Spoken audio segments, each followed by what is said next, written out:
Every UK political advert on Facebook will now be required to come from someone who has proved they live in the UK, and carry a disclaimer revealing who paid for it, the site has confirmed. Here's a summary of the article. Alongside the new enforcement, Facebook has also announced it will end a similar program that requires news providers to register when promoting their own stories on the social network.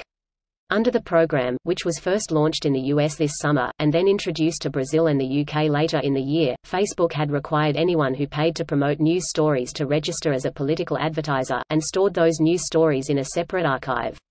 Now the company says UK news stories from major publishers will no longer need any of the earlier disclosure.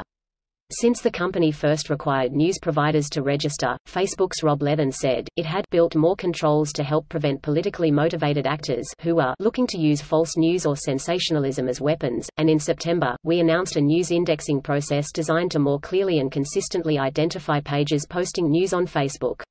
We want to do all that we can to support journalism, and we know the inclusion of news ads has been problematic for a number of news organizations. We'll also continue working with publishers, platforms and fact-checkers to increase safeguards and transparency in this area, which should lead to greater accountability for both Facebook and our advertisers. Although Facebook intends to build its own index of news publishers, it is not fully rolled out yet, said Leathern, which means the company is temporarily turning to a series of membership organizations, including the European Broadcasting Union, Independent Press Standards Organization and Digital Content Next, to define who is and isn't a news publisher. Some notable digital publishers will not make the cut, however. The Canary is a member of none of the organizations Facebook is using to count news publishers. In a statement, Drew Rose, the publisher's managing director, said, "The Canary is proud to be held to the highest standards of accuracy and ethics by the Impress Standards Code." This post received a score of 50,224, with an upvote ratio of 93%. Here are the top comments in response to this article. This system creates new problems because Facebook doesn't actually confirm that you represent who you say you represent. This is malicious compliance by FB to make it look like they are trying to handle fake news, while leaving all the tools in place to make even more convincing fake news. Lie to Facebook about who paid for your ad, FB will take your money and not check. I hate babies and I approve this message paid for by the campaign for the political party you don't like. How would you solve it? Outright ban on political advertising on Facebook. Selling dildos and barbed wire. Fine. Selling anal lube for cats. Fine. Selling dildos and barbed wire with a free cat. Fine, but suggesting who you vote for. That's crossing the line. A large part of what I remember of Facebook's role in the whole thing was the spread of misinformation through memes and paid advertisements not keeping the advertisement notice when they were shared. Only the original had that. Once it was shared, the article looked like a normal article.